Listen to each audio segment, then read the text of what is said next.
croissance économique et le progrès technologique n'apportent pas automatiquement le bonheur.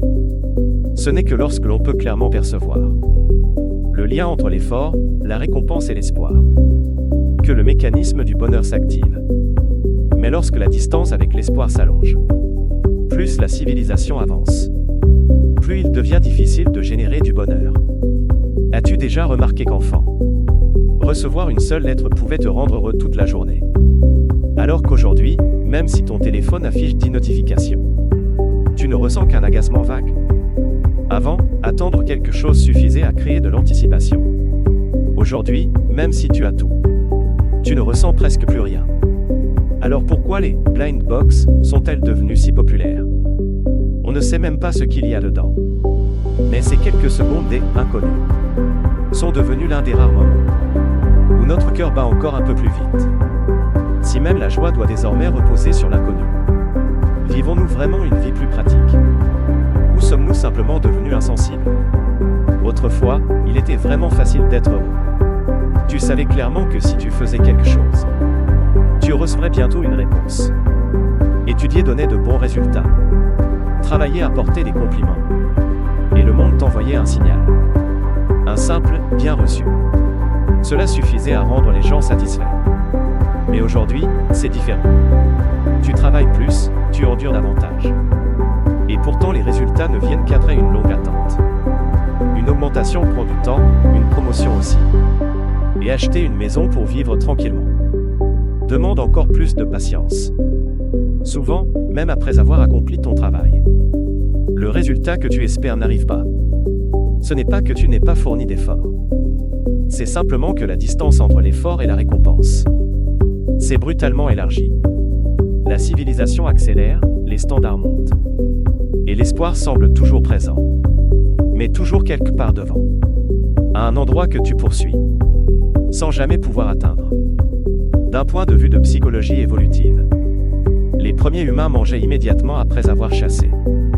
La récompense était immédiate. Et le cerveau pouvait facilement ressentir la joie. Le sentiment de réussite.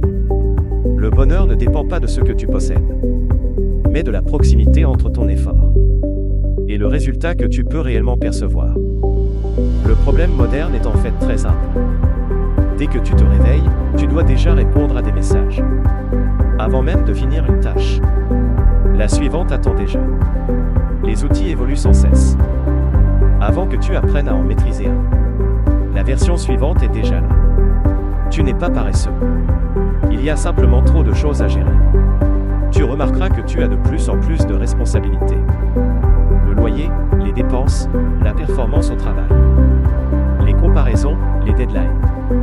Ton esprit est constamment une liste de choses à faire. Même après le travail. Si ton téléphone vibre, tu le prends instinctivement. Comme s'il manquait quelque chose. Pourrait avoir des conséquences. La vie est devenue plus pratique. Mais beaucoup de choses sont devenues des missions à accomplir. Manger est devenu se nourrir. Se reposer est devenu récupérer. Les vacances sont devenues un rattrapage du retard accumulé.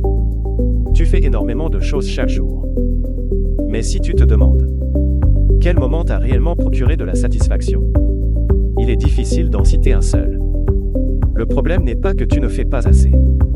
C'est que la manière dont nous vivons aujourd'hui rend presque impossible la sensation de finir ou de suffire. Et peu à peu, tu réalises que si le bonheur est devenu si rare, c'est parce que le progrès technologique a réduit le nombre de choses que nous accomplissons réellement de nos propres mains. Avant, beaucoup de choses exigeaient de s'engager dans le processus. Cuisiner, résoudre un problème, obtenir un résultat. Et tu pouvais sentir clairement que tu étais en train de faire quelque chose. Aujourd'hui, cuisiner revient à appuyer sur un bouton dans une application. Faire les courses, confirmer d'un clic. Appeler une voiture, encore un clic. Le processus est compressé. Ta participation est effacée. Tu réalises beaucoup d'actions, mais très peu génèrent un véritable sentiment d'accomplissement. Et même si tu sais que l'effort finit par rapporter, la récompense semble tellement lointaine. Ce que tu fais aujourd'hui ne donnera aucun retour aujourd'hui. L'effort de ce mois-ci ne révélera peut-être son résultat que dans un an. Tu n'as pas abandonné. Il est simplement difficile de ressentir où tu en es dans ta propre vie. Quand une personne ne peut plus accumuler un sentiment d'existence par ses actions quotidiennes, les émotions s'émoussent naturellement. Le bonheur n'a pas disparu. Il a simplement perdu les points d'ancrage immédiat auxquels il pouvait se déposer. Ce n'est ni un problème de système, ni un problème culturel ou individuel.